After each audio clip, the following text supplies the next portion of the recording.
Much like what? Kabbalah. It's the same word. Kabbalah just means received, something which is received. It can mean, in modern day Hebrew, a receipt. It can mean okay? It can mean received tradition, and therefore mysticism is an ancient received tradition. That's why it's called Kabbalah. It's something okay, so Kabbalah can mean a tradition. That's also in Mishnaic Hebrew also. But Kabbalah just means something which is received. It's a noun. It's a noun form.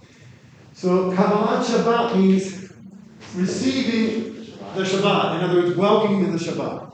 It's the same word as Kabbalah, which means mysticism, but don't get confused. The root just means to receive, all right? And if you know your biblical Hebrew, Kabbalah is what we call this is called a Shabbat? No, it's the T there makes it a constructive form. It's with two nouns. I'm trying to think what it's called in English now. What? Smichut? What? It's not the construct, the construct form, right? The construct. It's a construct. Thank you. There's the absolute form and the construct form. Kabbalah is an absolute form. Thank you. And construct is the form Kabbalat. Okay. So we will be going over the second half of today's class. I'm going to have you walk through the Siddur, and if you have enough copies, I'll give you a copy, and you'll take it with you and bring it with you. Is that clear? So have your own Siddur, so to speak, and bring it with you. Right? And that way, I'll be sitting with you. My wife will be sitting with you. So we're a small enough group. We'll keep you on the right page. The person who's giving the short word of Torah between the services is yours truly. It's going to be all in Hebrew, but I promise you at dinner I'll translate what I said. Okay, but page numbers will be able to do it, and it's good. We'll probably triple the group of the people there. They usually only have 10 people there, but it's a nice group of people, and it's close to where we need to get to go. And there were predictions early in the week that there would be rain, so I wanted to make it easy. All right, so that we'll see what happens. Okay.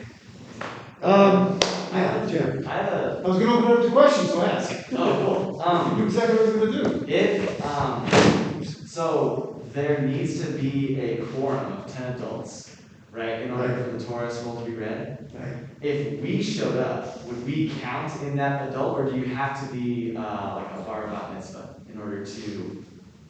Since you couldn't, you have to have 10 people so they can respond. None of you speak Hebrew, none of you know Hebrew. I mean, but I'll be honest. This question did come up once. I had a close friend who was a nun, and she knew Hebrew very well. She was here, and people said, "Can we count her in the quorum?" I said, "No, you can't. It's not a religious system. She's not obligated to be here. And if you're not obligated, you can't perform. You can't." They said, "Could she lead the service for you?" She had beautiful voice with it. No, because she's not obligated. She can't fulfill your obligation for you. That's true about a minor also. A minor can't fulfill the obligation. So we'll talk about these things when we deal with halakha in about a couple weeks after Purim. We'll have a whole unit on how this Jewish legal mental process works. It's kind of interesting. Some people may think it's pedantic, but it's something. It's also a type of Torah that people study. We still haven't got that. We haven't got. There's so many different aspects of Torah. All right, but we're still in mysticism, so let's not get there yet. There'll be 10 people. I told them I'm bringing Christian undergrads and grads. Are we all grads? Have you got undergraduates here? Are we all grads? Okay, so I said grad and I didn't lie. I said grad and undergrads. Okay, good. They know they always have, but they always have 15 people. We'll actually double the number. Okay. But just be aware, okay? It's a big auditorium. Bring them, you have to wear masks, all right, during the services. At the meal, nobody's consistent, you know that, all right? I know that, but you will have to wear masks. I told the host, everybody has been immunized, right? Okay, they didn't lie about that either. But bring your masks, okay? Men need head coverings, all right? You can wear a hat, you can wear a baseball cap if you want, but you might feel more comfortable wearing it in pop stories. I don't think it'll happen there because we're going to be at a congregation that meets in what we call a community center. A congregation meets in a community center. That's their set place, but I don't know if they'll have what you call Hebrew kippot, right? So men need a head covering, women don't. Sexism. Women don't have to. They do. No. So you'll see there'll probably about 15 people there. there. Most of the people there will be the speakers. It's a nice small group of people, and I'm friends with everybody there. So I figured, I told them in advance, there's no problem. And they said, okay, so that's anything about dress code. I say, wear something that's a little festive. It's the Sabbath, just so you'll get in the spirit. If you want to wear women, if you want to wear skirts, long skirts, that's fine. I'm not so sure if there are other women there that will be wearing. Oh, my wife will be wearing. Not a long skirt. She'll be wearing a dress. I mean, nobody's going. This is Israel. And so in certain places in Israel, if you're going ultra-Orthodox, I mean, if a woman was wearing jeans, they'd be like, you go crazy. But this is what I would call it's part of the conservative movement, which I was ordained by that movement. And as I mentioned, we'll talk about the other movements later on the semester. But it's basic Israeli, there's secular Israelis that come there, there are more observant Israeli. It's pretty open and it's pretty, low-key. But what I want you to enjoy is the musical experience, all right?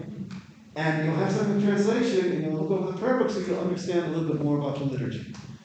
And I'll debrief you in class on Tuesday afterwards, okay? And remember, you should write it up. This is a field trip. This is a field trip for the field study. Don't take notes, just experience it. Because on Shabbat, you're not supposed to write. Okay? Or take pictures, okay? So don't take pictures. Just come there and enjoy, all right? And the food is, I can predict, because I know the cook, the food's going to be great. It's the first time I've used David Bracelet, but I'm excited. Okay. All right. Are there any other questions? Yes, Isabel. Did we, I know that when we go to the Temple Mount, or to the Western Wall, they asked us on Shabbat not to wear watches that turn on and off. Is that something that we should? I was going to say. Okay. Some of you may want to take a cab back at night after dinner. It's later, it'll be 8:39. If you're going to take a cab back, just make sure you have a cab company and number you know. I can't help you with Shabbat.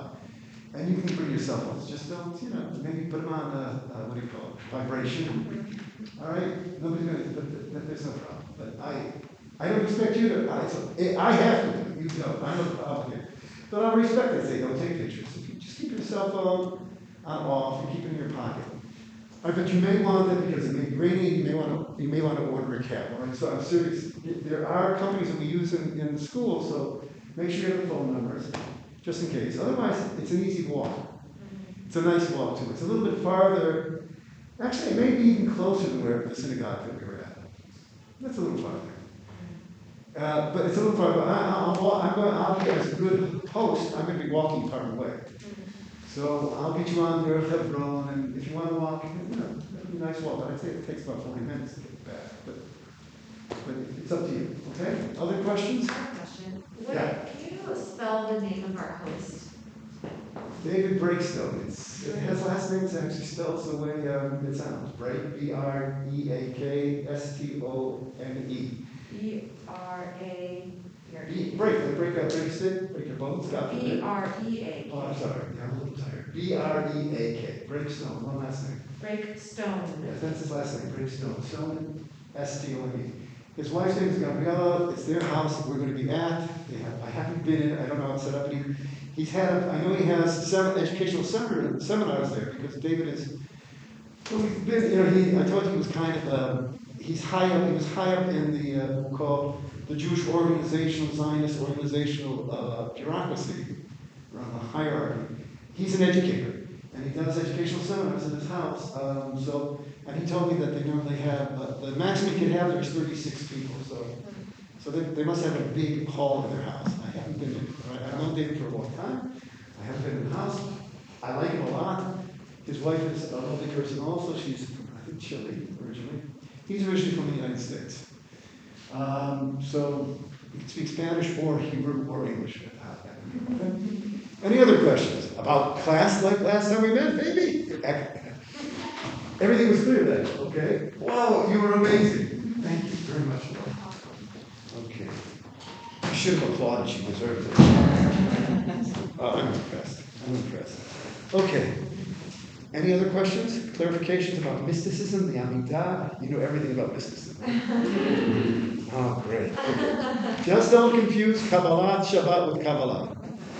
But once again, Kabbalat Shabbat, the service that we have was originated in the 16th century by Kabbalists.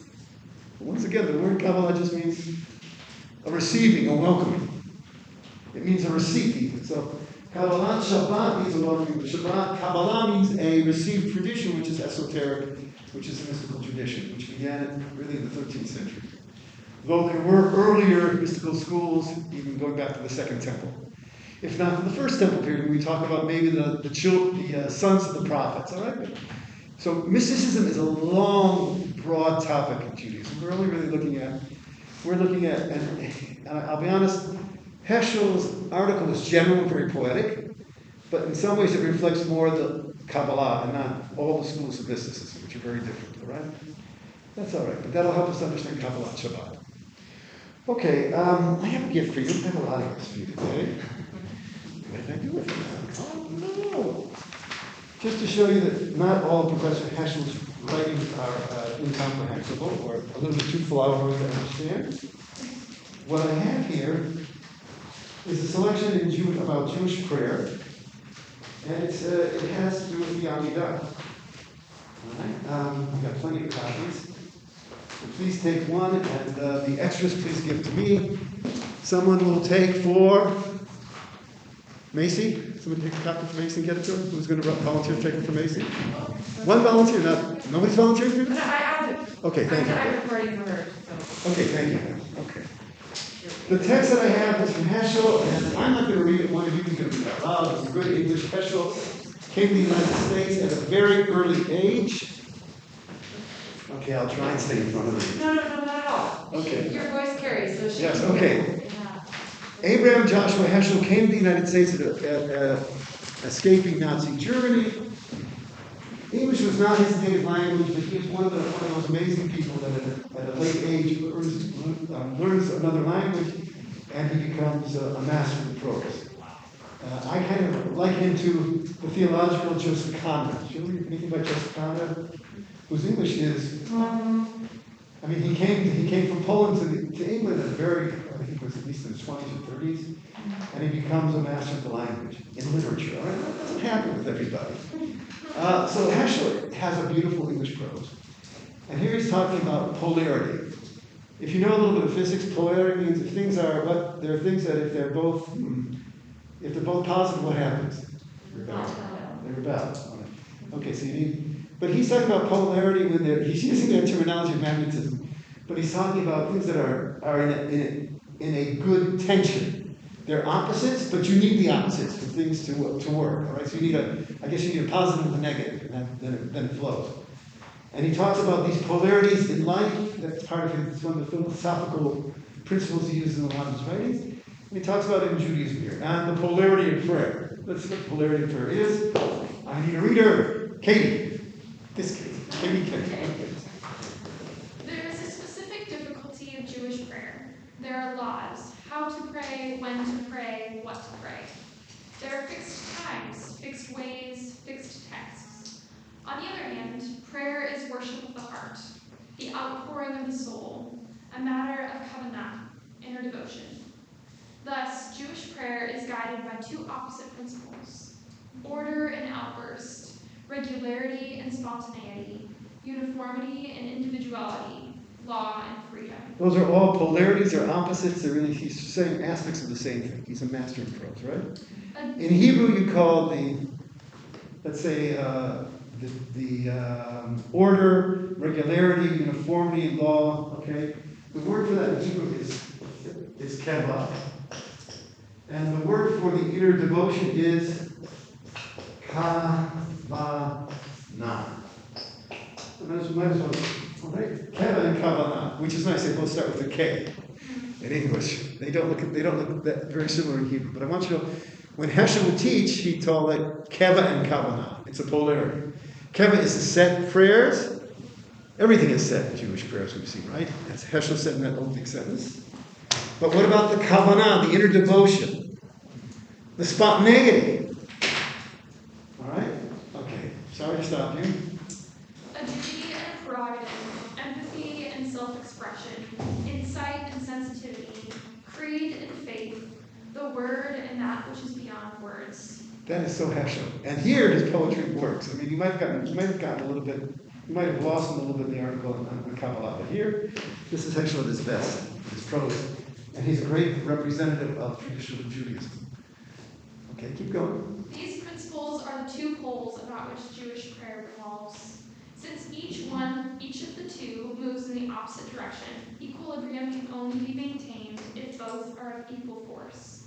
However, the pole of regularity usually proves to be stronger than the pole of spontaneity, and as a result, there is a perpetual danger of prayer becoming a mere habit, a mechanical performance, an exercise in repetitiousness. The fixed pattern and regularity of our services tends to stifle the spontaneity of devotion. Our great problem, therefore, is how not to let the principle of regularity impair the power of spontaneity. Kavanah. Okay, see, keva and kavanah. Those are the two things. Okay. It is a problem that concerns not only prayer, but the whole sphere of Jewish observance. He who is not aware of this central difficulty is a simpleton. He who offers a simple solution is a quack. I can see him saying that. He is a quack. It is a problem of universal significance. Polarity is an essential trait of all things of reality, and in Jewish faith, the relationship between halakha, law, and agadah, inwardness, is one of polarity. Taken abstractly, they seem to be mutually exclusive, yet in actual living, they involve each other. Jewish tradition maintains that there is no halakha without agadah, and no agadah without halakha. That we must neither disparage the body nor sacrifice the spirit. The body is the discipline, the pattern, the law. The spirit is the inner devotion, spontaneity, freedom. The body without the spirit is a corpse. The spirit without the body is a ghost. And yet the polarity exists and is a source of constant anxiety and occasional tension. How are we to maintain the reciprocity of tradition and freedom? How to retain both kava and kavanah? Okay, it's accented on the first syllable there, though. Keva and kavanah. The first word is first syllable, the last word is on the second word is on the last syllable. Kava and kavanah. Good. Regularity and spontaneity without upsetting the one or stifling the other. At first sight, the relationship between halakha and agadah in prayers appears to be simple. Tradition gives us the text. We create the kavanah. The text is given once and for all. The inner devotion comes into being every time anew. The text is a property of all ages. Kavanah is the creation of a single moment. The text belongs to all men. Kavanah is a private concern of each individual. And yet, the problem is far from being simple. The text comes out of a book. It is given. Kavanah must come out of the heart. But is the heart always ready, 3 times a day, to bring forth devotion? And if it is its devotion in tune with what the text proclaims? Okay. I think his language is very profound. If there's any questions, I want you to have this passage to talk about keva and kavanah. Structure is important in Judaism, but structure can also be stifled. And especially if you're praying 3 times a day, the same Shema and the same Amidah. Shema's only twice, Amidah is 3 times a day. And the question is how to make prayer meaningful. Let me throw out another one of my teachers when I was in rabbinical seminary, besides Professor Heschel, who died in December of 1972. I still remember. One of my teachers, I don't know who it was it Max Kedushin? I think it was. I mentioned Max Kedushin last time, also about Rome mysticism. Prayer, he said, is like a muscle. If you don't use it, all right. If you don't use it, you have to exercise. Therefore, so it's important to have set prayer all the time, because when you need to pray and you never have, you won't know what to say.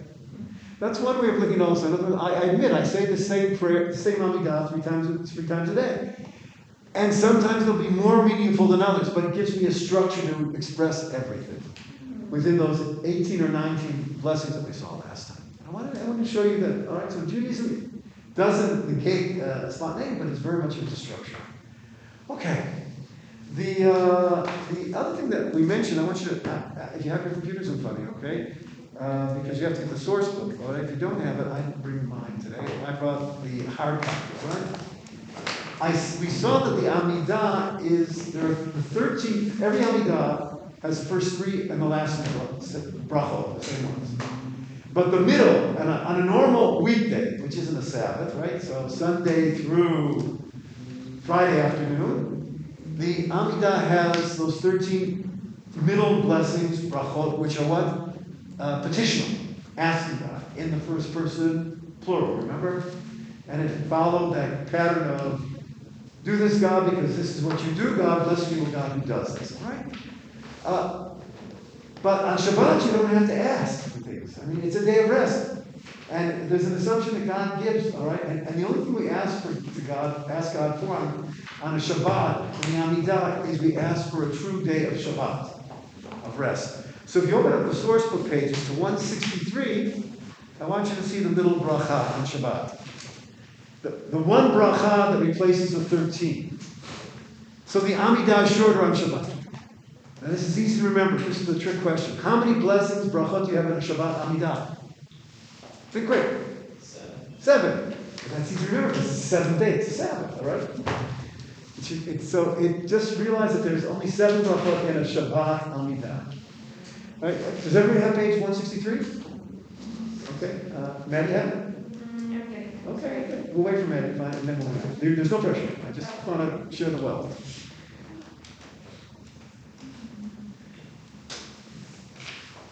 You should know that the first paragraph, or the first 2 paragraphs on the page, are basically just introducing a biblical passage that deals with the Sabbath. And then, where it says, our God and God of our ancestors, that's the real blessing that deals with the Shabbat. All right? The other 2 are kind of like a prologue, an introduction. All right? You got it?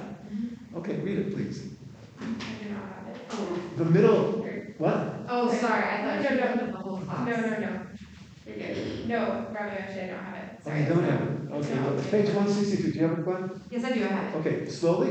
Okay, so everybody still 163. Right, at least write it down and find it. Page 163. Please. Our God and God. Wait, no, I want to get the introduction too. Oh, you want the prologue? Yeah, the prologue too. I think it's important to see the context. Okay.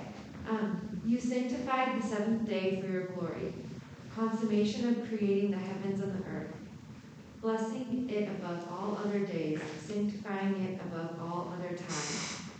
Thus it is written in your Torah, the heavens and the earth and all they contained were completed. On the 7th day, God finished the work which he had been doing. He ceased on the 7th day from all the work which he had done.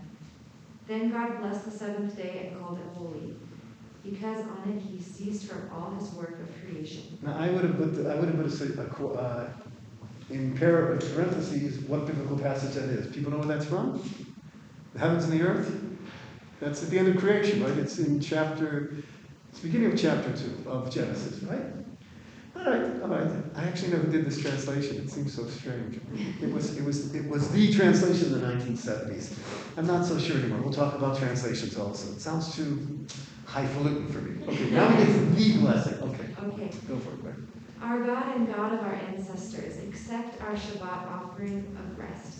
Add holiness to our lives with your mitzvot, and let your Torah be our portion. Okay, he didn't translate the word mitzvot. That's a value concept. I threw that out too. There's certain words that you can't translate. But mitzvot are commandments, or good deeds, right? Okay, so add holiness to our lives with your commandments. Okay, and let your Torah, your teachings be our portion. Keep going. Fill our lives with your goodness, and gladden us with your triumph. Cleanse our hearts, and we shall serve you faithfully. Lovingly and willingly, Lord our God, grant that we inherit your holy gift of Shabbat forever, so that your people Israel, who hallow your name, will always find rest on this day. Praised are you, Lord, who hallows Shabbat. Okay, nice. Praise name is Baruch Atah, right? And then it says Adonai Mekadesh Shabbat. These paragraph blessings, bracha, end with the signature, blessed be your God, Baruch Atah Adonai, and then name for God. The name for God here is what? Who hallows the Sabbath. This is an interesting translation. If you saw it in the Hebrew, you'd see that there's a long list of verbs here, and they're all in what form? Imperative. They're all in the imperative. They're all in the imperative. In other words, this is all petitional language. Okay. And the ending of the blessing is, blessed be God who hallows the Shabbat, who sanctifies the Shabbat. This is the one that will be saying in our Amidah on Friday night. And once again, one blessing replaces the 13 middle blessing on a weekday one. And all we're asking God for in a very beautiful way is, give us a portion in your. We're really just saying for a wonderful Shabbat, a spiritual experience, all right? All right? But it's much more than that. But it is in petitional language. But you're not petitioning God for help or for I don't know, let's say knowledge or for all sorts of things, all right? Below this is another paragraph, because on Friday night we say a blessing also that basically has the same signature. Baruch atah Adonai, bless you, O God, who hallows the Shabbat. See, it's the same last line on the paragraph below. And that is called Kiddush. It's really doing the exact same thing. In your Amidah, you're going to be sanctifying the Shabbat by saying it. But Kiddush is from the same word as Kiddusha that we learned before also, when you say holy, holy, holy. There's a root in Hebrew that means holiness. Hebrew is really easy to learn once you get the alphabet. And you get the formation, verbal formation, and noun formation. It's much easier than English. You're lucky you were born English speakers. You don't realize. English is so irregular. It's spelling. And there's no, but in Hebrew, if you can recognize the three-letter root, you can actually basically figure out what the word is saying most of the time. That's not bad. All right? Well, that's why it's called the language of the Holy One. Okay. Which is Kadosh. Kodesh. God's name is holy also. But here's what I want to show you is, in Kiddush on Friday night, at home, you also say a blessing sanctifying the Shabbat. But in this paragraph, you're not going to be using petitional language. It's just saying the same type of language, but stating it already as a fact, because the Sabbath has already come, you're at home, and you usher in the Sabbath queen in the synagogue, but also at the meal. And you usher in the meal with Kiddush. I know they still do Kiddush here on campus sometimes. Okay. But let's look at a translation of it in English, okay? Matt, can I read it?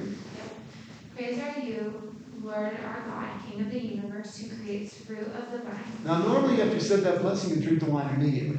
All right, because I've told you, a bracha defines what you're about to do. It's normal mysticism who makes the wine, and you realize, I'm drinking this wine, but before I drink this wine, I want to say God is created. That's important. But this is the one time where you have to wait till we finish the next bracha. In other words, the two are really one unit. So don't drink it when we say the first blessing. Okay? Borei priyagav, and don't drink. All right, you're not supposed to drink. But then the second blessing, and you only drink at the end of the second blessing. Okay, keep reading.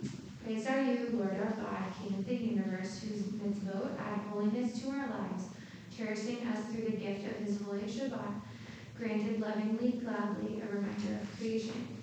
It is the first among our days of sacred assembly, which are called Exodus from Egypt. Thus you have chosen us, endowing us with holiness from among all peoples, by granting us your holy Shabbat, lovingly and gladly. Praise are you, Lord, who hallows the Shabbat. Okay, well, we're praising God who hallows the Shabbat, just like we did in the Amidah, but here it's a statement. It's not petitional prayer. And if you notice, there's two themes here. And it says that the Sabbath is a reminder of creation, and it's also what recalls the Exodus from Egypt. Where's that from? Did they make that up? These Jewish liturgists? I mean, this is already, Kiddush is already mentioned in the Talmud, but you're supposed to, at Friday night, it's a festive meal, and you open up it with the blessing of the wine. But in the Kiddush, it's called, all right, which means the sanctification of the Shabbat, not the wine. Wine isn't sanctified, all right? It's Kiddush of the day. The sanctification of the day using wine as a celebratory vehicle. Therefore, you don't drink the wine after you say the blessing of the wine, only after you say, God who hallows the Shabbat, right? But where in Scripture is that? That the Sabbath is remembrance of the Exodus of Egypt, that the Sabbath is remembrance of creation. There are two versions of the Ten Commandments, people. One in Exodus, Deuteronomy. and one is in Deuteronomy. And if you look at the commandment of Sabbath, it's a different reason in Exodus than it is in what? Deuteronomy. What does it say in Exodus? You can look it up, Exodus 20. Okay, if you want to look it up, that's okay. I didn't bring a Bible today, shame on me. I always tell you to bring it to class. I've been a rush you around. Okay, it does say remember the Sabbath, you're right. But what's the end of it? Remember the Sabbath. And the other one, okay, remember the Sabbath. Zachor Yom HaShabbat l'kadshon shishim tavot v'aseh v'malachtet Yom HaShabbat l'orechim. What's that say v'lachata? It's about creation in Exodus. Is it, say that in Exodus 20? It says in Exodus 20, it's in 6 days the Lord made the heavens and the earth, the sea and everything that is in them, and he rested on the seventh day. For that reason, the Lord blessed the Sabbath day. Okay, and that's it from the Ten Commandments. If you look at it in Deuteronomy, which is around chapter 5, Deuteronomy, the other set of the Ten Commandments, all right? Maybe one of those is broken, the other one is the one they didn't break. I don't know. No, they're both. It's not right. But in Deuteronomy, there's a different set of the Ten Commandments. They're the same commandments, but the Sabbath one is very different. And what's the reason given in the Sabbath? In Deuteronomy, that verse? Anybody have it? Okay, thank you, Jennifer. Remember that you were slaves, or do you want the whole thing? Or just that part? Okay. Anyway, he's observed the Sabbath day by keeping it holy as the Lord your God has commanded you. 6 days you shall labor and do all your work. The seventh day is a Sabbath to the Lord your God. On it you shall not do any work, neither you nor your son. A little bit louder. Okay. On it you shall not do any work, neither you nor your son or daughter, nor your male or female servant, nor your ox, your donkey, or any of your animals, nor any foreigner residing in your towns, so that your male and female servants may rest, as you do. Remember that you were slaves in Egypt, and that the Lord your God brought you out of there with a mighty hand and an outstretched arm. Okay. Therefore the Lord your God has commanded you to observe the Sabbath day. So remember that there are two versions of the what we call, I'm not sure if it's a fifth commandment in the way that you look at the Ten Commandments, but the commandment of the Sabbath in the Ten Commandments is different. There's a different reason in Exodus than there's in Deuteronomy. In Exodus, it's creation. In Deuteronomy, it's the Exodus from Egypt. Remember that you were a slave. And they're both important. All right? And that's okay, because in Judaism, there's more than one approach, right? We talked about this type of midrash mindset or literal or medieval commentaries. There's more than one way to read the verse. There are 70 facets of every biblical verse. So in the Kiddush itself, over the line, we remember these two very different reasons for observing the Shabbat. Who says you have to have one? But interesting enough, because they're both Exodus and Deuteronomy are basically portraying what God said at Sinai, at Revelation at Sinai. So you might say, well, what did he say? Right? They're so Western. And the rabbinic and the Talmud gives the following answer. The one in Exodus begins with the word Zachor, and the other one in Deuteronomy begins with the word Shamor. Right? Remember and watch or observe. Remember and observe. All right, that's right. Remember and observe were given as one. In other words, what the people heard at Mount Sinai was so miraculous. The voice that they heard, God's voice, Revelation at Sinai, for people, let's say maybe 2.5 million people. Right? I could say, okay, Christianity has this whole thing about incarnation of God, a baby, okay. And some people may say I don't believe that.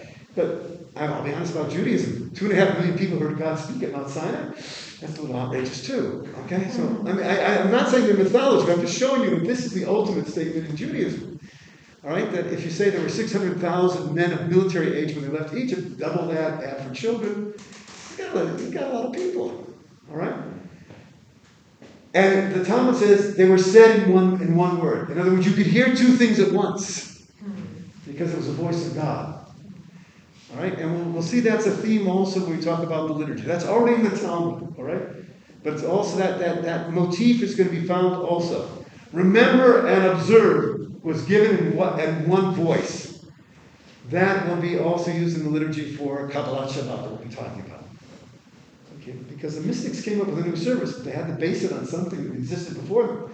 People were observing Shabbat for centuries before the 16th century, and saying Kiddush and saying 7 brachot in their Amidah on Friday night.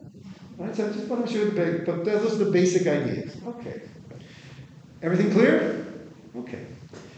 All right. What I want to go to now. Yeah, I think I'll do it this way. We'll go to page 185 and 186 in the book, okay? 185 and 186 in our source book. It's going to have to jump. It's right after the article on mysticism by Heschel.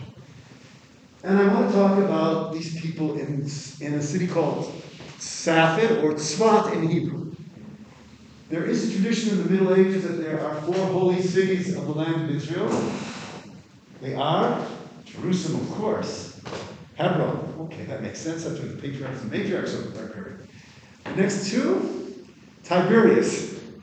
Tiberias doesn't sound very Jewish or Hebrew or biblical, does it? It's named after one of the Caesars of Rome, Tiberius, all right? But Tiberias is where the rabbis and the Mishnah basically held court, so to speak, and it's an important place for Jewish tradition in the Second Temple period, and especially after. More important, once the Second Temple is destroyed, the Jewish life leaves the Jerusalem area and goes all the way to Galilee. It becomes the main center. So the third one is Tiberias, and the fourth, Safed, or in Hebrew, Tzfat.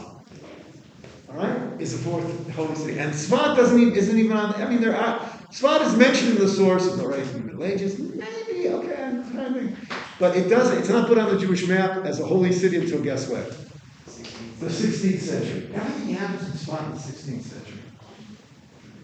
And now I have to ask, how many people have read their Jewish history books yet? Finished them?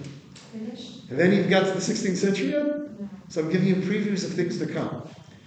Okay, so I'll do it. I think I said this in class. I don't know why.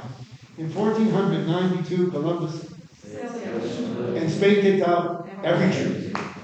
I don't remember why I did it, but realize that one of the traumas, there's a lot of traumas in Jewish history. There are a lot of good times also, but people only remember bad ones, right? All right, so the Jews lived in Spain for a good 7 centuries. And by 1492, there were Jews that were part of the upper class in Spain. There were Jews that were part of the court of Ferdinand and Isabella in 1492, right, who sent Columbus out.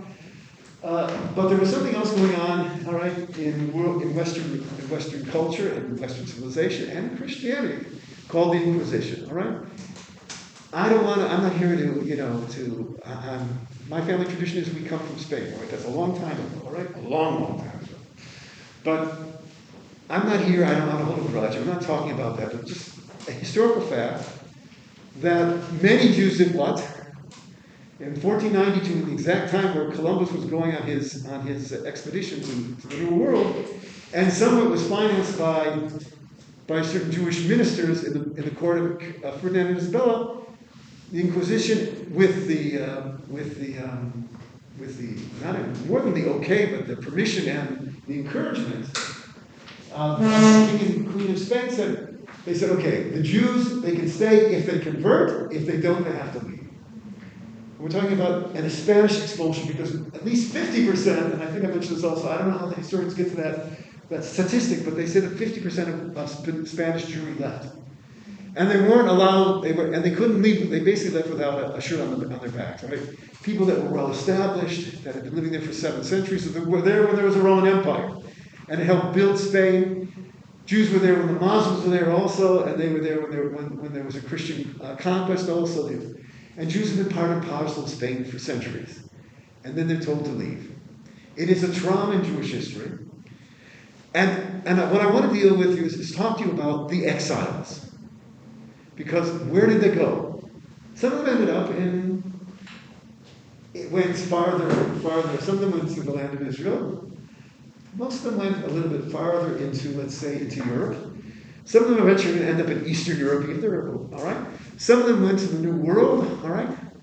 Some of the first Jewish communities in the New World, in the Americas, are in the 17th century. But what we're talking about, I want to talk about a small group of exiles who were traumatized by the Spanish expulsion and ended up in a city in the Galilee called Safed in English. Now the question is, think about it. You've been part and parcel, and think what Spain was in 1492. It was the world power. It was the advanced country, and you were part of that great culture. And all of a sudden you said, you can't be part of it unless you deny who you are. All right? And there were people that stayed and said, you know what, I'll just convert, but I really won't convert. And we won't go into that. We read about it in their history books. But there are people that are in this place called Safed, and it's a lovely place if you go to Galilee. I mean, there's beautiful airs and the hills, and it's lovely. but it's really cut off. There's like one bus a day. Even today, you get there from Jerusalem. The roads are much better, but you're really cut off from the rest of the world. It's a retreat center almost. And it was a retreat for them also. Now they developed a textile industry. They did all right. Most of these Spanish Jews, all right, that were there. But I'm looking at the Kabbalists that were part of it and the rabbis that were there, because they created new things. In other words, they came to Spain, and it's a small. Let's assume, how many are we in this class? 12, 13, at the most. Think about you. If you were exiled to a new place, and you tried to do, and you created new things that are going to change the direction of your culture and civilization, religion for centuries to come. It's a small group of Jews, and what they did though became standard for everyone, and that's why it's called one of the 4 holy cities of the land of Israel. I could spend a whole semester teaching about the rabbis, Kabbalists, the leaders in Sfat. They're my heroes, because I teach Jewish liturgy, and I told you Jewish liturgy was frozen. What the rabbis gave us in the Mishnah 2,000 years ago, that's it. That's what we still do today, and that's okay. But the people in Sfat, they were into innovating. They were innovators, and they came up with a whole new service. There's something missing. We have to do a transitional service from the weekday, ordinary, mundane service on Friday. We can't get from the afternoon service to the evening service. We have to have a transitional service. And that's what they created. It's called Kabbalat Shabbat. All right? We're talking about the 1570, and around the year 1570, they started doing this custom. All right? The end of the 16th century. And there's a period of maybe 20, 30 years from the 1570s to the 1600s, and there is a renaissance there, a religious revival, and Jews from all over the Jewish world somehow hear about what's going on in Sfat. And this is without what? TV, without internet. But there are Jews from Poland that visit Sfat and bring the customs of the Kabbalists in Sfat to Eastern Europe. There are Jews from Yemen that end up in Sfat in the 16th century and also bring these customs. And it revolutionizes Jewish liturgy. All right? So I'm excited. And it basically, a lot of the customs that Jews do, all right? We talked about Babylonian coming up with a 1-year cycle, right? Around somewhere between the 6th and 9th century AD. But here, how do we observe Shabbat? How do we sing about Shabbat? How do we praise God at Shabbat? Everything we do almost goes back to Tzfat. I'm not saying that they didn't create something from nothing, but they were really creative. All right, in a lot of different areas. All right. You don't have to memorize the names. If somebody wants to do a grad paper about the Kabbalists of Sfat, or look at their liturgy, there's lots in there. But I'm just throwing that out. But I want you to look at these. We're going to look now at 2 poems. All right. And the word for this poem, there's a type of a genre, very general term, is P-Y-U-T. Piyut. Piyut is a Hebrew word which comes from the word poetes in Greek. It comes from the word poetry, right? It's the same thing. But Piyut is a post-Talmudic liturgical song.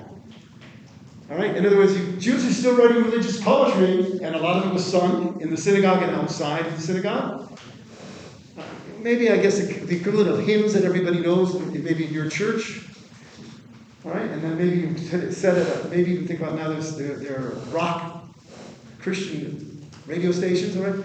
Think about it this way, that Jews didn't stop singing songs and praises of God, and they created in Hebrew. All right? Even after the Talmudic period. And we're looking at Piyutim are still Piyutim was a plural. They're still being read, they're still being created today. And there's still people there are concerts of Paitanim that sing these Piyutim. And some of them even make it on Israeli rock concerts. I mean, anybody that's worth their salt now in Israeli pop music sings Piyutim. And a lot of them go back, some of them go back to the 6th century, but the ones that are most popular are from the 16th century on. And especially the ones and some of them were written by these Kabbalists who were also poets. Right? And these weren't mystics that were meditating their what are we going to call it? say, meditating their belly button. That's not a good word. I can't think of it. Navel Their navel. Okay, they're meditating at their navel. All right. These are activists. These are Kabbalists that are activists. That believe in their community. And if you read it in Heschel's article towards the end, how the Kabbalist is active in his community. And he does these things because he thinks it's what the good deeds that we do in this world affects what goes on in the higher spheres. They're connected. Remember that? So these are Kabbalists that are activists, and they come up with new services, and they come up with all sorts of they're in terms of ethical moral behavior and galvanizing the community to do the right thing. And they're always talking about we have to do repentance all the time. We have to sing to God. Or they'll talk about, because you have to realize that in the 16th century in Tzfat, who's in charge of the land of Israel then? 16th century. Ottoman Turks. All right, say Ottoman Turks, all right? And the Turkish Empire is an interesting place. The music is fascinating. But in the 16th century, and I don't want to go, see, this is my favorite period in Jewish history, in terms of Jewish liturgy also. I want to cover certain things with you, but just realize that this is the first time coffee houses open in the Middle East. Coffee comes to the Middle East in the end of the 16th century. And what does a coffee house mean in the Ottoman Empire? These are houses like bars, but they're coffee, because coffee means you can stay up late. And you go to these coffee houses, and there's music being played. People are playing musical instruments. It's the Middle East, all right? And they're singing, and there's songs written, and the songs are a little bit, let's say, risque, perhaps, erotic. And the rabbi, some of these Kabbalists said, you know what? We should stay up late also. And they quote verses about King David, how it's good to praise God at midnight. They say, we should do that also. Well, instead of staying up late and drinking coffee in a coffee house, where there may be, maybe singing all these love songs, we should sing songs of love for God. And they wrote this amazing pile of poetry. So realize it happened, and it's also, Tzfat was also, we know now, during the 16th century. If you know anything about the Sunnis, what is Sunnism? What? Well, no, I said Sunni, I didn't say it. What am I doing? I'm talking about Muslim mysticism. What? Sufi. I said Sufi. I knew it said Sufi. I'm sorry. I said Sufi. I know it's Sufi. All right, so we're dealing. I'm sorry, I'm working on a little sleep. I'll try and get some sleep before Shabbat, and I rest on Shabbat. But you'll keep me up Friday night, don't worry. Sufism, Tzfat was also in the 16th century a center for Sufism in the Ottoman Empire, and the idea of coffee houses and these wonderful songs. So the Sufis also sing erotic songs of love to God also, and they influence the Kabbalists. All right, so what we have is this new liturgy which is welcoming Shabbat, and it's welcoming the Shabbat queen. I don't know if you still have these maps I gave you. All right. These are both representations of the Sfirot. Who's the lowest on the totem pole? The Shekhinah. But notice, here, let's look at this one. This appears in Daniel Mann's book, the Zohar translation. It has Shekhinah. See the circle? But look around it. Because to understand the Zohar, there are different names for the Shekhinah all the time. The Shekhinah is also called earth or moon. It's also called justice or queen. It's also known as blue or black. It's also called the apple orchard. It's called the presence, the divine presence. It's called the Malchut, the kingdom. It's called King David. It's called the communion of Israel. In other words, those are all names for the Shekhinah. And sometimes when you read a passage in the Zohar, you need a scorecard to know who you're talking about. But these are all mixed metaphors. It'll be talking about the most accessible aspect of God, but they'll talk about it as the queen. God as a queen. Or the bride. That's not even on here, all right? The bride. There are more names for God. The Shekhinah is the bride. It's the queen. And Shabbat, and it's also called Shabbat in the literature also. Now that doesn't take away from Shabbat, but it's kind of, these names can apply to other things. All right? It's on multi-levels of meaning, and it's mixed metaphors. All right? So the Shekhinah is known as the queen of Shabbat, or even totality of the Jewish people. And it's all symbolic, all right? Symbolism, all right? And look at the middle, all right? Because we had different threes, and one at the end, right? Those triads, all right? In the middle, there's something called Tiferet, right? Tiferet is called what? Look at the names we have. Heaven, sun, harmony, king, green, purple, Jacob, Moses. But realize, once you use these code names, when you read a biblical verse talking about Moses, you'll think about, oh, it's talking about Tiferet. And that changes the way you understand. It's a code for understanding biblical verses also. It's also known as beauty, or rachamim, compassion, or the blessed Holy One. All right? Why do I want to talk about Tiferet and the Shekhinah? Because what we have on Friday night, according to the Kabbalists, the world, and this is because they were exiles, and this is why I have such great respect for these Kabbalists and liturgists, Haifanim, if you want to call them right piyut. They could have said, the world hates us, the Western world has denied us, we don't want to have anything to do anymore, we're just going to stay in our little town in Spot and forget everything. It's a great place to be in the country, and it's really running away. Instead, they become activists, and they talk about what? We have to fix the world. And it's not us that are just in exile and have a sense of being homeless. It's the whole world is homeless. The whole world is in exile. God is in exile from God. If you could say that, which is really radical theology. And their idea is if we pray properly, at least on the Sabbath, which the rabbis and the Talmud tell us is a taste of the world to come, the Messianic era, we can bring this Messiah. We can fix the world. And they have, I was going to put this term down. Also, the word in terms can everybody see this? Tikkun Olam. By praying, usually it's just 2 Ks though. Okay, Tikkun Olam means fixing the world. It becomes a theological statement. But Tikkun Olam also means moral and ethical behavior also. If I do the right things, I can fix the world. I can fix the cosmos, because God's in exile also. Something went wrong in creation. And if you notice in that article, Heschel kind of hints at it. It's the first time we talk about this. It's talking about the Garden of Eden, that maybe Adam and Eve did something which ruined the cosmos, the unity of the cosmos. Right? And our job as individuals is to help bring those sparks of holiness back together and fix the world. Now, fixing the world is a great idea, and it's already in the Bible that we are partners with God in covenant, in a covenantal partnership with God. In other words, God wants us to take care of the Garden of Eden. All right, God wants us to care for God needs human beings. All right, if I want to quote my teacher, Professor Heschel, say, God in search of man. All right, what does God demand of me? All right, we are partners with God. I called it ACT last time. Audacious Covenant Theology. God has expectations of us, we have expectations of God. But it's this idea of being a partner with God in creation, which is a powerful thing which you find in classical rabbinic literature. We have to make the world better. And they make it, but they come up with a concept for it, Tikkun Olam, which in certain Jewish circles will mean,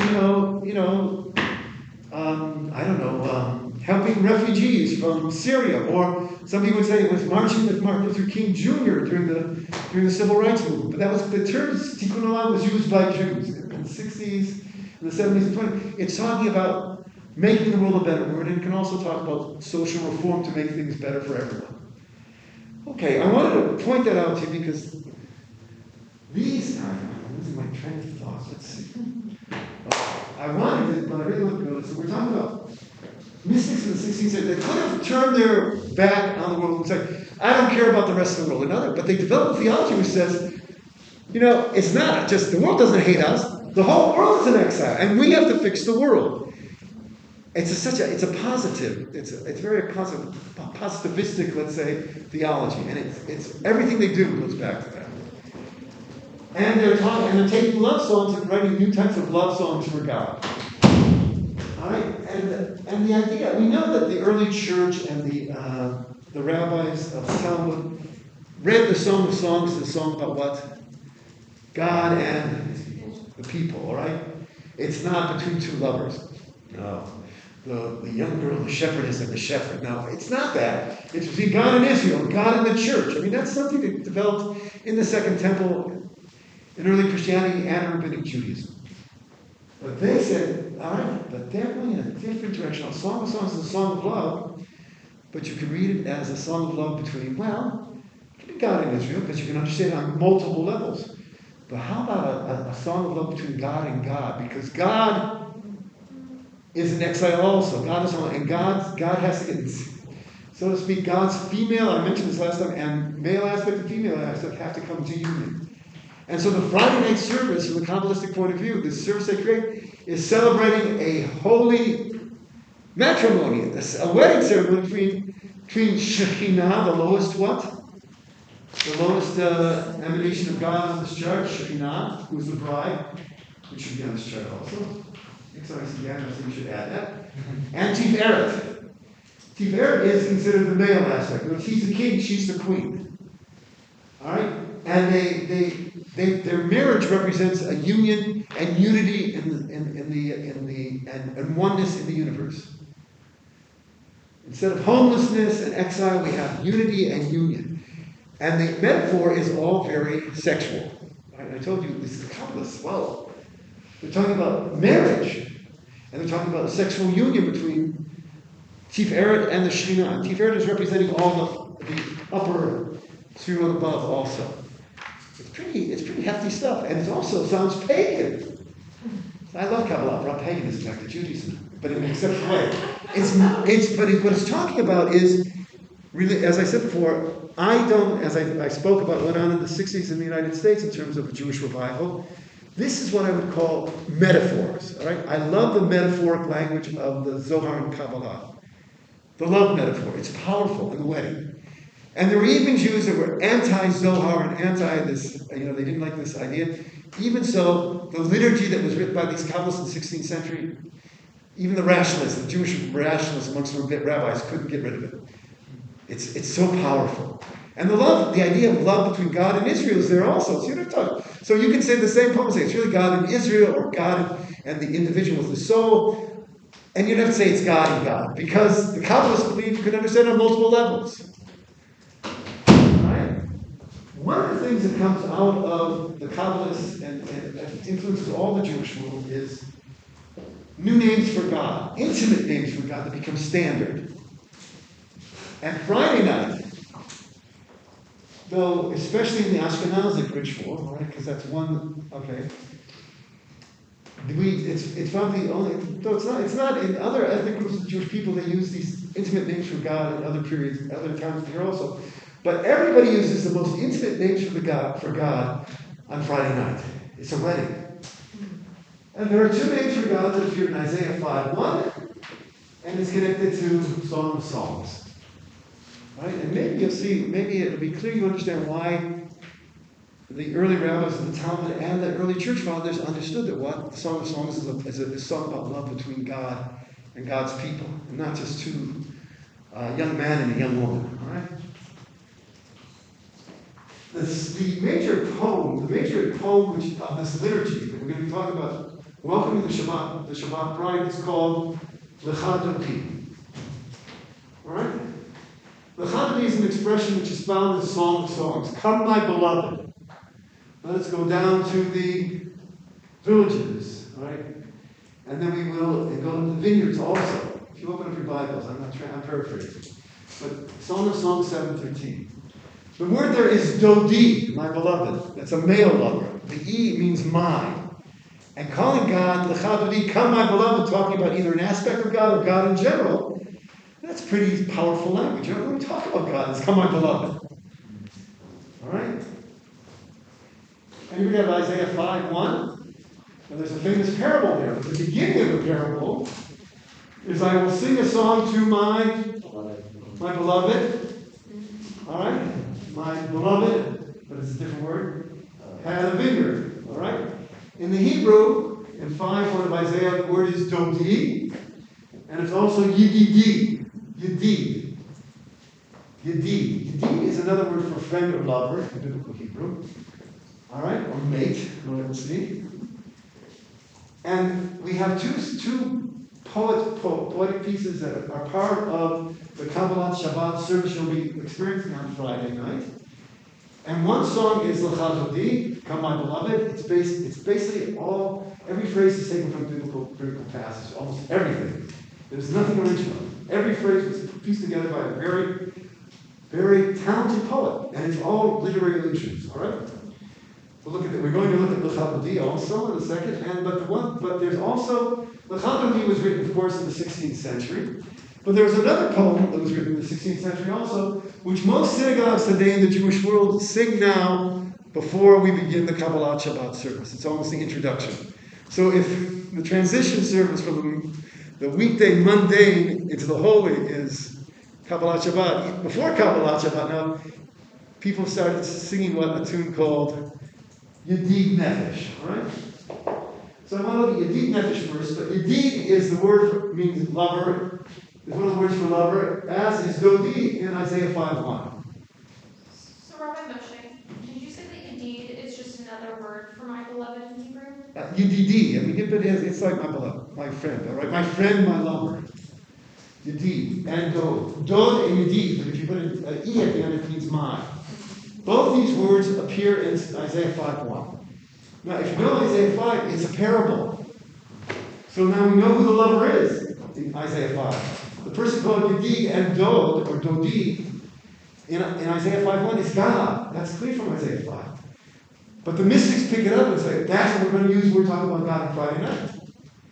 And that's why we understand Song of Songs when it calls God Dodi, that it's talking about God and not human lovers. Right? So it's there, it's built on something, it has a very strong foundation. It goes back to the Bible, it goes back to classical rabbinic literature. Okay, what was your question? So Isaiah 5:1 has both Yedid and Dodi. and then Song of Songs has Dodi. Just Dodi. But once I have Isaiah 5, if I read Isaiah 5 into Song of Songs is clearly talking about God. Dodi. All right? So we have a liturgy based on these intimate names for God that nobody used before. And they're beautiful, it's beautiful Hebrew poetry. So we have an English translation of Yedid Nefesh on page 185 of the source book. Yeah, I got carried away. That's okay. We have another session. We'll in our session after Shabbat, we'll do some more. But I want you to look at this Yedid Nefesh, and I want you to look at L'cha Dodi in the translations, all right? Notice Yedid Nefesh in this translation is translated soulmate. I love this translation. If you know Hebrew doesn't have too many adjectives. So what do? You have compound nouns. All right. So when you put Yedid together, it means lover, and Nefesh, which means soul, lover, soul. He translated soulmate, and I think it's a beautiful translation. But to call God your soulmate, that's outrageous. That is super intimate, and that is Friday night, and it's only the Friday night service. All right, and that's outrageous. All right, and we can. I mean, you should look at it, and when we sing it, and you'll see. But it's a beautiful poem, and you should know that it's also an acrostic because you can't see it here in the English. But the first paragraph begins with a yud. The second paragraph begins with a hey. The third is with a vav, and the fourth is with a hey. That's the tetragrammaton, the four-letter name of God. It's like carving your name, your lover, your beloved, into your poetry. And there are phrases here taken from biblical verses. And it's a song of longing for unity with God. Right? I'm not going to read anything. This is someone that wrote it, and there was a group of mystics, and this is a song they wrote about their love for God. In place of maybe some of those erotic songs that they were singing in the Turkish coffee houses. This poem eventually became what? Part of the Kabbalat Shabbat service, all right? It basically is how we introduce it, even though it's not the service per se that originally. But it's also from the 16th century. We're going to be singing the community that there's a set tune. There's so many different tunes for Yedid Nefesh, but there's the set tune that you'll be able to learn very quickly. It goes like this, all right? Yedid Nefesh Avarachaman Mishoch Abdach Teretzonach Yarutz Adach. Okay, it's you can hear the yearning in the music, all right? It's a very Eastern European tune. I can sing you some other tunes, but this is the one you hear on Friday night. Da da la la la la La la la la la la la la la la. Die, die, die, die, die, die, die, die. Ya lie, la lie, la lie, lie, la la la lie, lie, lie. And it's sung 4 times for each stanza that you're looking at. I hope you're looking at the English, what it means, all right? And then there'll be a nigun. A nigun is something from a little bit later period. A nigun is a wordless melody. And everybody in the community will be singing la la la la la la la la la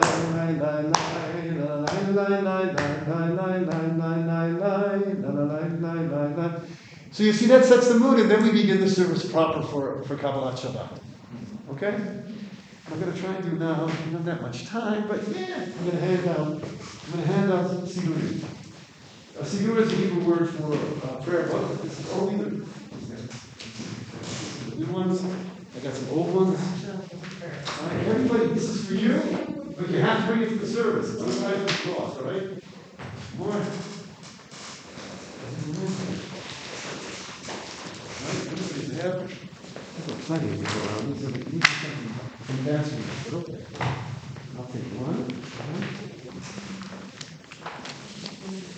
Please bring these to the service, okay? Otherwise, you'll be lost. Okay. Everybody have? No, actually, that's good. Okay. Okay, so if you're with me, we're going to start off with the afternoon service. Remember, it's a weekday. So if you just look, all right, look at that. It's 2 sides on each page. It says Mincha, right, on the first page. Okay? Please don't write on it. Okay? It's a verb, okay? Don't write on this? No, don't write on it. Okay. All right, but this is Mincha. Mincha begins with Psalm 145, basically. There's something called Kaddish, which is a form of the Lord's Prayer. We'll talk about that afterwards, all right? But this has a commentary also. The English translation here is probably the best English translation of the 21st century. This English translation was done by Rabbi Jonathan Sachs of blessed memory, who was a rabbi of England. It's taken from this book. All right, pass it around. You can see. All right, it has a nice commentary. It's not very academic, but it's a beautiful commentary. And he was a master of the English language and of Hebrew. So it's his translation. His translation is better than the ones I saw. I gave you before, even though I know the person did the translation of Yedid Nefesh that I showed you before. But after Mincha, there'll be a prayer called the Half Kaddish. See it on the second page. And then everybody says the silent Amidah. And the Amidah goes for a while, right? Because there are 19 blessings, right? We said that, remember? And then there'll be a repetition of the Amidah with Kedusha. Remember when we all right, so I'm not going to go over the whole Amidah with you, but I just want to show you where the Kedusha starts. The first read here, the Kedusha is on page 212. All right? See what it says Kedusha? There'll be a repetition after everybody says their Psalm Amidah. On page 212, it'll say Kedusha on the second half of the page, under the line. And we'll have those verses of reliving the angelic choir praising God. Remember we talked about that last time? Okay, then, after the Amidah, which is on okay, as far, there will be, we basically have another Kaddish, another type of Lord's Prayer. The concluding prayer is on page 237. All right? It says, stand while saying Aleinu. And we finish Mincha. It's a short service. All right? And when we finish the service, then there will be some people that are in mourning. We'll talk about Jewish customs of mourning and death. Somebody in the year of, if a parent has died, they for a whole year get the honor of saying a final Kaddish, which is a form of the Lord's Prayer, at the end of the service. And that's the end of Mincha. Right? It's a pretty short service. And then, now turn to page 308, because I skip a lot. The next page is, look at it, it's Yedid Nefesh. That's the prayer we had before. Yedid doesn't say, okay, you see the word Yedid in Hebrew. You'll see it doesn't say soulmate, but it says beloved of the soul. Okay, but they're both good translations. And you'll see a commentary also. So that's a segue from Mincha. Everybody has it? It's 308. It's the next page, okay? It's in the word for Yisrael. Okay, very good. Yours? You got the new ones? Oh, no. It's sort of kind of. Okay. The other pages are good, I've got some older ones. just the one.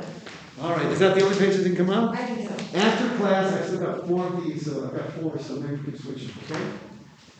But in the meantime, and then we can read Kabbalat Shabbat. Now, we're not going to have too much time, because I think I may go over, so I don't want to go over that much. Go over a little bit, okay? Just to give you an idea.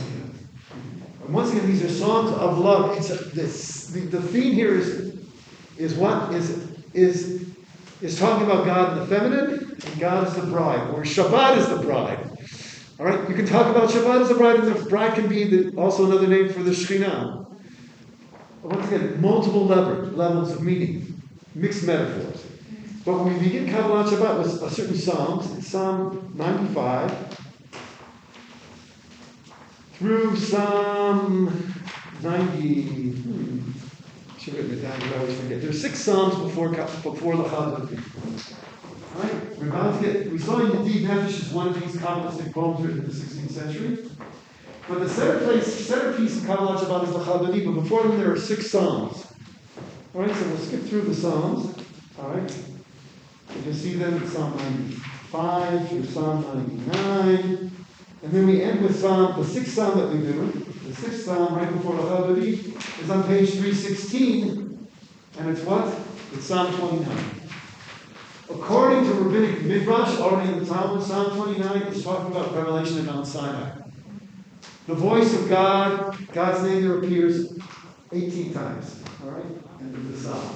It's the voice of God that was heard at Sinai, according to Rabbinic tradition. And everybody stands for Psalm 29. All right, but you have to understand that revelation at Sinai, in Rabbinic tradition, in the Talmud already, is a wedding between God and Israel, and it happened at Mount Sinai. And God gave his wedding contract to the Jewish people, which is what? The Torah. The Torah is a sign of God's love for his bride, Israel. That's already there. So everybody stands as if it's a wedding procession. All right? Psalm 20. And then we get to the Chag. Come my beloved, which is the other major sign. And that's on page 318, sorry. Come my beloved, all right? Does everybody see on 318, Come my beloved? Okay. I want to sing it for you. I'm going to sing about 4 different tunes for you, because I don't know what the tune is you're going to hear. I know the tune for Yedid Nefesh, so do that very yearnful tune. Yedid Nefesh, and then there'll be a wordless tune. And you'll see, just sing along with it, even without the words. I mean, when it's that's okay too. But there's a mood created by the music, all right? What's important here, though, is, and most people will sit down for the Chag. My custom is to stand for all because it's a wedding, I'm standing for the bride. And I'm trying to tell the groom to come to meet the bride. The chorus is, come my beloved to greet the bride, let us welcome the Sabbath. All right? Who's married? You can read it however you want to read it, all right? Is it God? Is it Jerusalem? Who's the bride? Is the female aspect of God? Is it Jerusalem? Is it the Jewish people? And God is, the Dodi is always God, all right? And that's a male aspect of God. And then there are 9 stanzas, all right? I wanted to say, look at the first stanza, though. Observe and remember in one act of speech. Remember I told you there are 2 versions of the what? Of the 10 Commandments. They're all said in one speech, all right? So that's already in this, and that's in classical rabbinic literature. And it's here in the first stanza of the Chag. Let me sing a tune for you, just a little bit. This is Moroccan, right? Because this is what I teach also. Lecha dodi gerat kala penei Shabbat dekabela shamor mezach. Very good. It's like a football team. Like a fight song. I love it too. Here's one. Here's one. Vinis. All right. Lecha dodi gerat kala. Penei Shabbat Mekabela Lecha. It's a Viennese waltz, all right? But wherever choose other different tunes, here I'll give you one that's a little bit. This one. Here I'll give you. Let's see what tune else will do. I want to do something a little bit different. Okay. Let's see. Lecha bayi lecha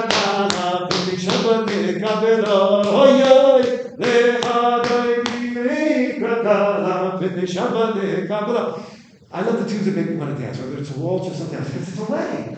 And these are lively tunes. And it's 9 stanzas, and everybody goes back to the chorus, which is Come On, Beloved. At the end, at the 9th stanza, let's turn the page.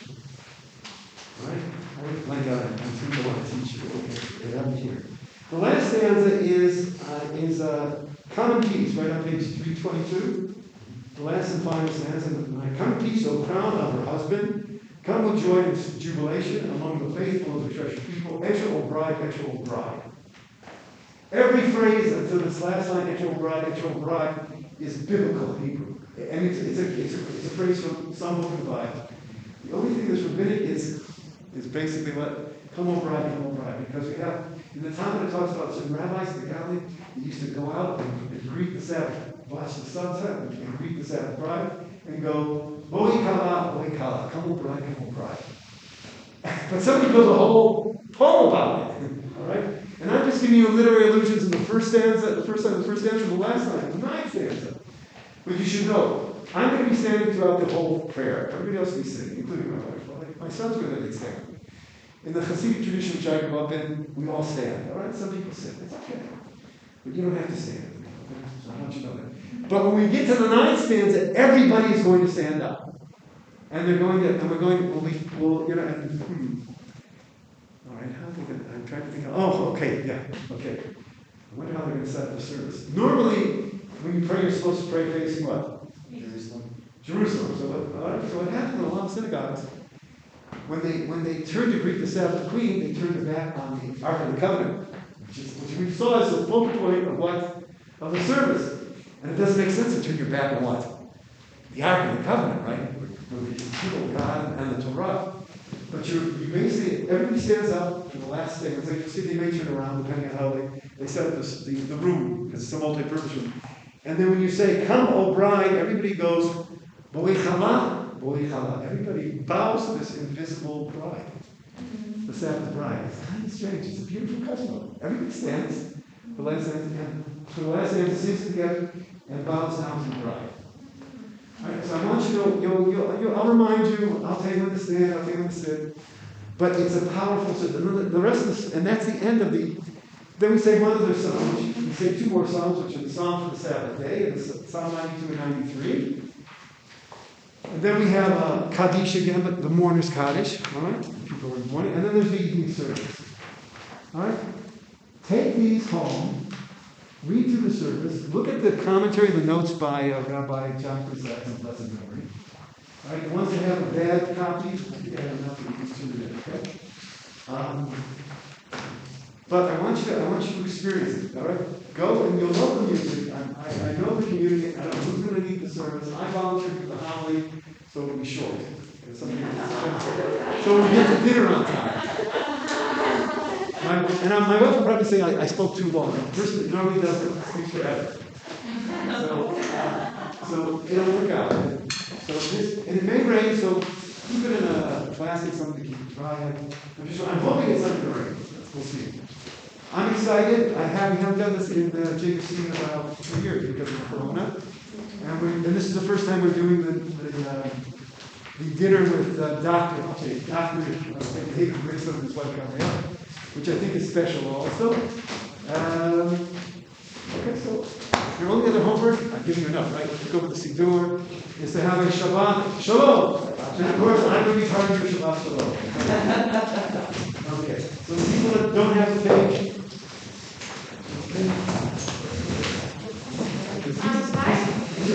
My crabs have the bad page. These 2 that I have will have a blank clear page. Oh, people, you should be giving me an email. I told Laura she's going to send you an email. If you don't get an email, I've got 2 months of time. That's it. That's all I have. First come, first serve. Okay. You know what you can do? You know what you do is why don't you also go and direct the page. You're in the page that's missing. In the office. You know, I'll make some extra copies of it also. Just now. So you can't. At the Pomeranian store, the